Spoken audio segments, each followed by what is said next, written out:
一个最大的亮点在后面，那就是干大事的鸿蒙 Next 啊。那同学聊到说这个鸿蒙 Next 和鸿蒙4有什么关系啊？它俩是那样的关系，啥意思呢？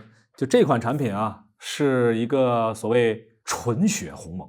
当当了当当啷当当当了当当当了当当当当当当当当了当当了当当当当了当当当当了当当了当当了当。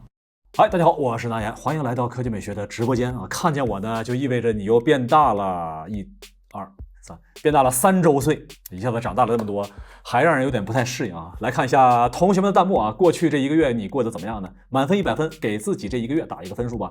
这个月里边啊，科技圈里面发生了很多的好人好事啊，不废话，咱们抓紧来表扬表扬。如果觉得主播说的好玩呢，可以把哈哈哈哈打在弹幕上；如果觉得主播瞎编，把圆周率后15位打在弹幕上。咱们下面开始。说起开学要买的电脑啊，咱们就不得不说一下了啊。大家购买电脑的预算是多少钱呢？大家可以打在弹幕上。之前咱们一直聊啊，说如果买电脑的话，那基本上就要避开苹果了，价格太贵，是吧？但是啊，凡事都有例外。如果呢你特别喜欢苹果的电脑的话，那么今年的情况就比较特殊了啊，因为苹果的电脑啊，其实可以很便宜。所以说是主播说在瞎编啊，不瞎编，咱们一起来看一看。首先我们来看一下迷你机啊，之前也有好多厂商发布了啊，比如说小米发布的迷你主机，售价2990， 19.99是吧？你还不如说3000呢。好，那整体来说，如果是迷你机配置高一点的话，也有4、5千的啊，基本上就是这个价格吧。那你们觉得苹果的迷你机卖多少钱呢？大家可以打在弹幕上啊。同学说很贵是吧？不是，注意看。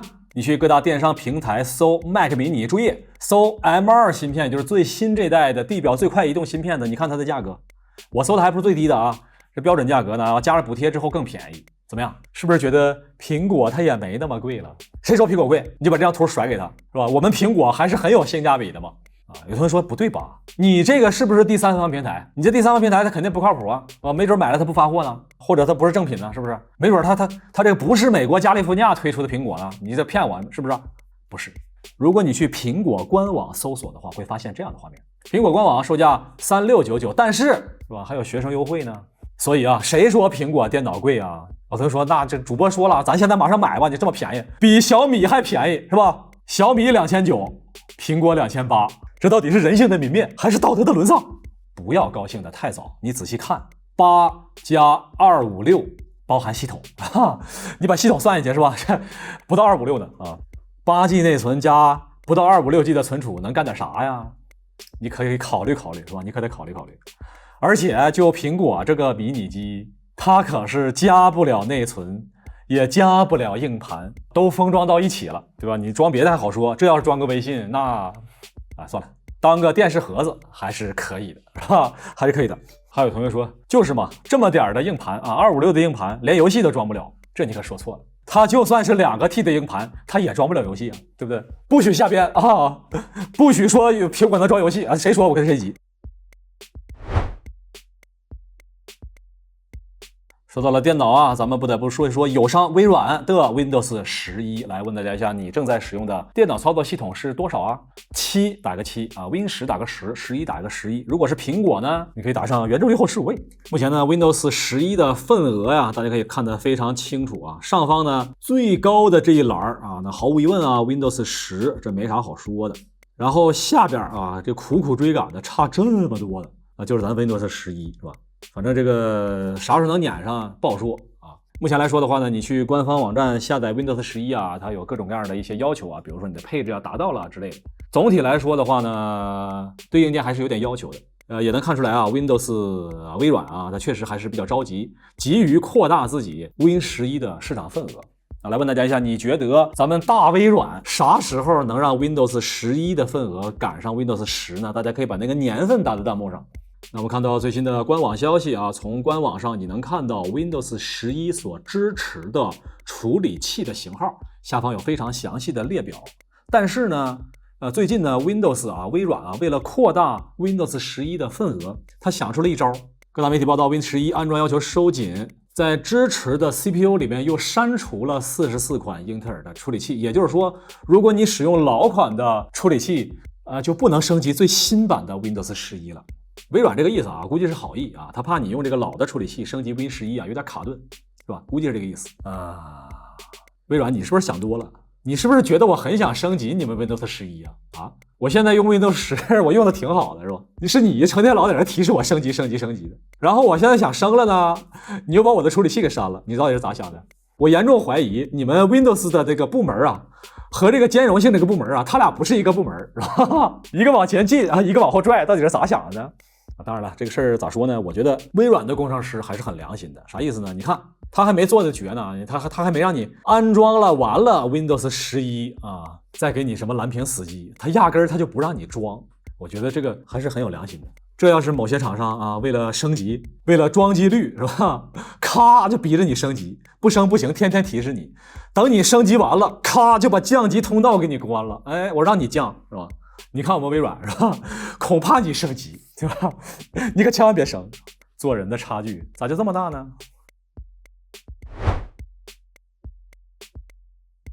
本周华为最重磅的消息当然是鸿蒙4的发布。这次鸿蒙4呢引入很多新的特性，咱们不再过多赘述啊，其实就是一个字儿快。引入了方舟引擎，更流畅且更省电。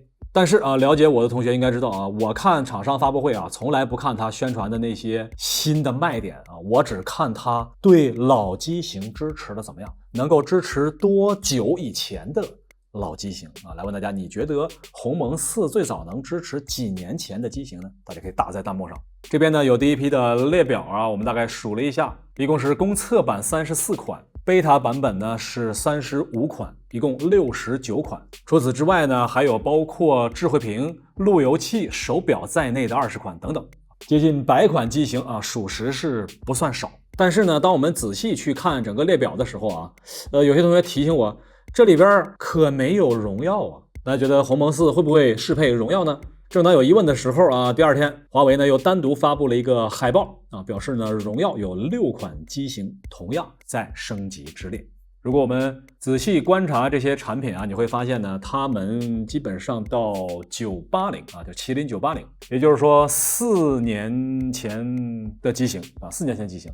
再早的话呢，目前没有在这个列表里面，但是预计啊，未来也许会有更早的机型。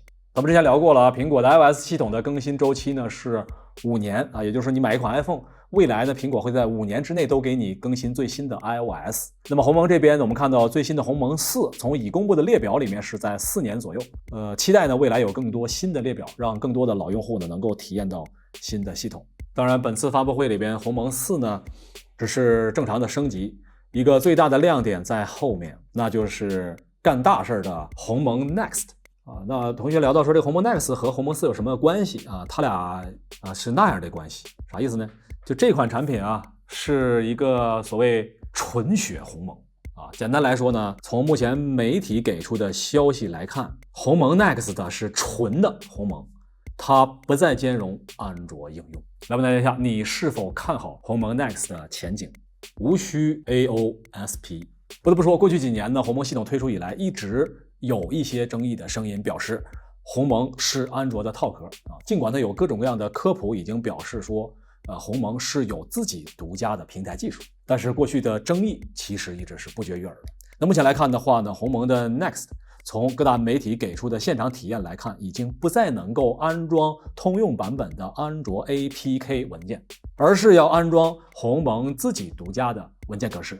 那是不是意味着这个系统未来像这些媒体所说啊，不再兼容安卓应用呢？目前还未可知啊，因为它还没有对公众推送。来问大家一下，你是否看好鸿蒙 Next， 也就是纯鸿蒙的前景？看好同学打个1，不看好同学打个2，看一下同学们的弹幕。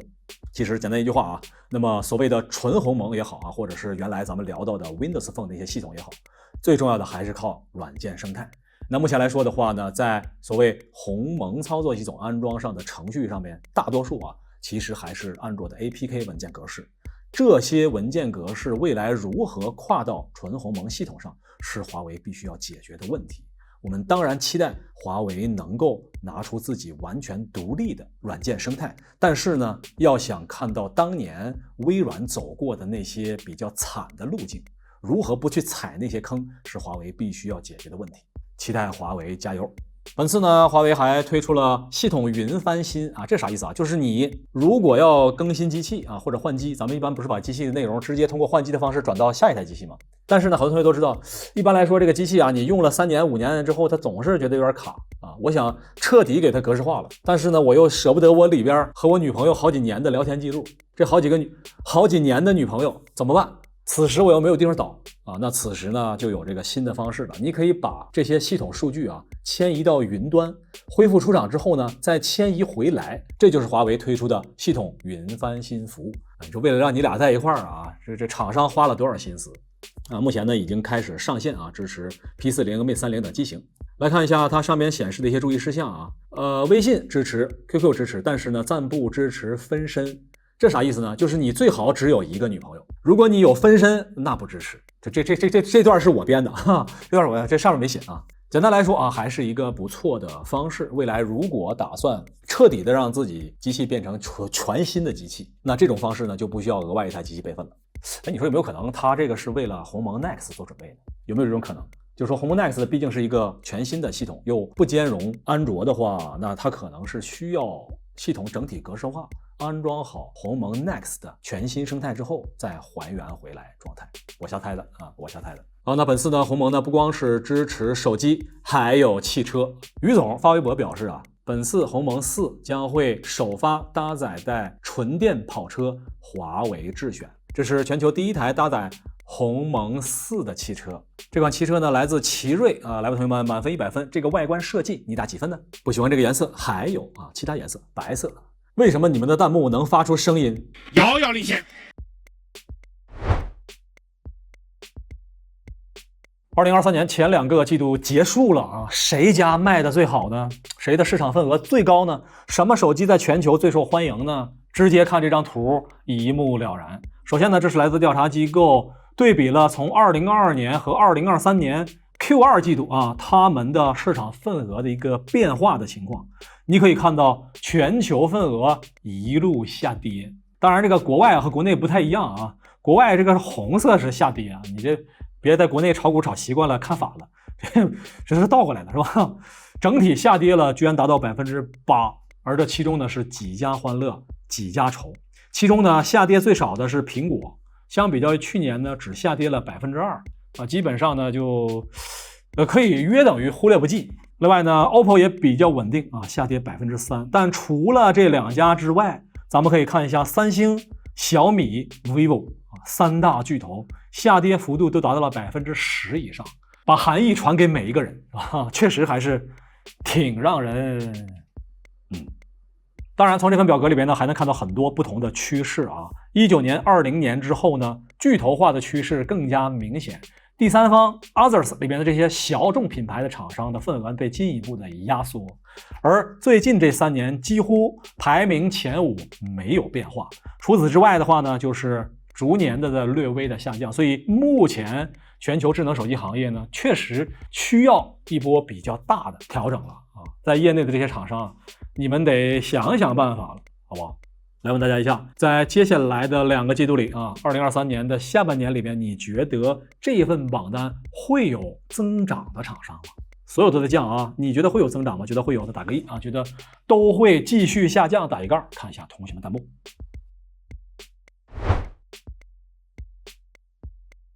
全球平板电脑卖的最好的是谁啊？占比多少呢？你猜一猜。来看数据，最新数据显示呢，过去这3年的时间啊，2020、2021、2022啊，整个全球平板电脑市场呢经历了巨大的波动。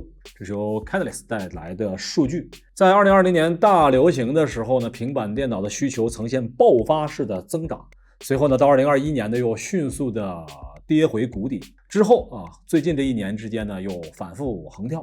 那总体来说呢，相对于大流行之前啊，整个的平板的需求呢还是要有一定增长的。那目前全球平板电脑份额这边，毫无疑问啊，苹果排名第1。最新季度呢，出货1230万台，占据全球出货量的 40%， 的确是比较厉害。排名第2的是三星，出货600万台，然后是第3名亚马逊，第4名联想，第5名华为啊，这就是平板电脑行业的5大巨头，分别是苹果、三星、亚马逊、联想和华为。来问大家一下，你下一台打算买的平板电脑会是什么品牌呢？你可以打在弹幕上。刚才咱们说的是全球份额啊，这个确实和国内的市场不太一样。三星、亚马逊、联想啊，都是在海外份额较多。本周要发布哪些恐怖的新机？咱们抓紧来看。首先呢是 K60 至尊版，搭载狂暴引擎，据说将会达到177万的跑分。官方这海报显示是性能跑分第一。来问大家一下，你自己的手机跑分是多少呢？你可以打在弹幕上啊，或者说你觉得手机跑分重不重要呢？那目前来说呢 ，K60 至尊版啊，以曝光的消息表示搭载天玑9200+以及独显芯片，还有超大内存等等一系列。咋说呢？反正跑分这个事儿有点像考试，很多时候的确有那些考试得分特别高的同学，但实际能力比较一般啊，确实是有这种情况。但是很多时候呢，用人单位啊，他在看一个人的时候，好像最快的也只能通过跑分来判断。比如说你的跑分特别高，也许不代表你能力特别强。但是呢，如果你跑分不及格，那是不是你这个能力就有问题啊你？好，那抛开跑分啊，我们看其他的配置。Redmi 官宣 K60 至尊版呢将会有 24G 内存加 1TB 的配置。你要不说手机，我还以为是你家笔记本呢。好家伙，24G 内存，这真的比我自己在用的笔记本内存还大。你这么快吗？这手机已经超越了电脑了。问大家一下，你自己正在用的电脑内存是多大呢？打在弹幕上看一下同学们的幕。有同学说这也就是特殊情况啊，冷不丁有这么一个型号，不可能普及。在 Redmi 发布会之后2天，1加 X2 Pro 也会发布，并且会全球首发 24G 超级内存。可以预见啊，在未来的几个月里面呢，我们将会看到更多搭载超越电脑内存的手机出现在我们的面前。看一下同学们的幕啊，还有同学觉得这个大内存不是好事吗？为什么呢？还有同学表示大内存没有用，还有同学表示性能会过剩。这不是我瞎编的啊，这在弹幕上这么写的呀。哎，我觉得这些同学的担心呢，还不一定是空穴来风。这个大内存可能还真的会造成那么一点点困扰，是什么呢？某些小的厂商的软件开发商，我郑重的提醒你们一下啊，手机硬件的大内存是给我们用户从容使用手机的，可不是给你们软件开发商随便霍霍的啊，随便挥霍的。我这24G 内存，我有很多事要干的。你们开发软件该优化得优化，是吧？该节省内存得节省内存，好不好？不要你程序一开，我们别的后台全杀了，行吧？没错，我说的就是谁啊？大家可以把他的名字打在弹幕上。哪个程序占内存占的最狠，是吧？而且啊，虽然我们有一些用户用上了24G 内存，但是我还有很多用户在用4G 内存呢。啊，你这个软件，你得根据我这个4G 内存优化，你不能根据24G 内存优化呀，好不好？软件开发商表示，你说的对啊，内存这么大，软件咱就不优化了。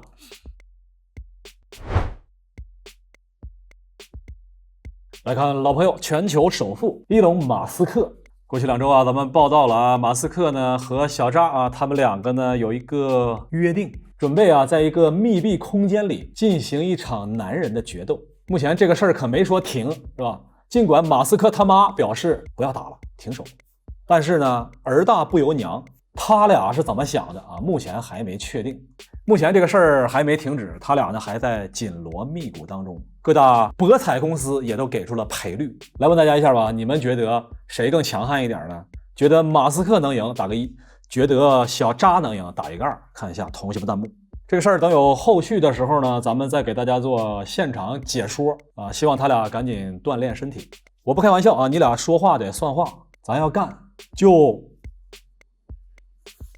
在对战扎克伯格之前啊，马斯克呢目前整顿的第一任务还是 Twitter 啊，这只小蓝鸟。Twitter 呢大家很熟了啊，其实呢就是和国内的微博啊差不多。那么这只小蓝鸟的标志，这个 logo 啊也是深入人心啊，曾经在很多平台都被评为最佳 logo。大家觉得这个 logo 满分100，你打几分呢？马斯克在收购推特之后呢，这个小蓝鸟啊也成为马斯克的囊中之物。但是本月呢，马斯克突然说我不要鸟了，他将推特正式改名为了叉。如果你在网上去搜索啊，很多媒体都报道马斯克的鸟没了啊，变成叉了。全新的 logo 啊，满分100分，你打几分呢？当然啊，马斯克不仅仅是变 logo 这么简单啊，最近几个月呢，咱们连续报道了啊，包括呢蓝 V 收费、认证收费、不交钱就去掉蓝 V 限流等等啊，一系列的操作，应该说呢是深得真传。而且呢，马斯克近期还推出了更多的新功能给推特啊。注意看，近期呢，马斯克已经上线了视频聊天功能啊，是不是越来越像微信了？不是像。那之前呢，在收购推特的时候，马斯克就表示啊，想要成功，咱们就得学习微信。他可不是说说而已，他是直接照搬这个功能。来问大家一下，你觉得推特后面还有可能加入什么功能啊？看一下同学们弹幕。有同学表示说加入直播，没错，马斯克也是这么想的。目前呢，推特已经上线了直播功能啊，马斯克表示这个效果还挺好。哎呀，你还别说啊，这个马斯克我虽然平常经常嘲讽他啊，但是呢，在加功能这块啊还行啊。啥意思呢？他上了直播功能之后啊，就意味着我以后啊再想看一些特别的内容，就不需要去下载那些有风险的奇奇怪怪的软件了，是吧？只需要打开推特的直播就可以看了。果然是贴心的企业家，是不是？还有什么啊？大家觉得推特还应该加入什么功能？同学表示要加入摇一摇啊，可以哈，摇一摇加直播加视频聊天。你这我看这推特是不想进入国内了，是吧？还有什么啊？加入贷款功能，是吧？你是懂软件开发的，是吧？这可以啊。所以啊，马斯克要想做好推特，你多来看咱们直播呀，是吧？这各种各样的建议，你这。OK 啊，以上就是本周所有值得表扬的厂商，大家可以觉得谁更值得表扬，可以打在弹幕上。如果还想看到主播下周疯狂表扬各大厂商啊，赶紧关注一下我们，要不然大概率就看不到我了。我是大爷，这里是科技美学，咱们下周表扬再见。祝大家都有强壮的身体，多赚 money， 天天都能休息，每天还有花不完的法定货币。感谢大家的点赞。哎，这是谁掉的硬币啊？给大佬们磕头了。下周别忘了还来玩啊！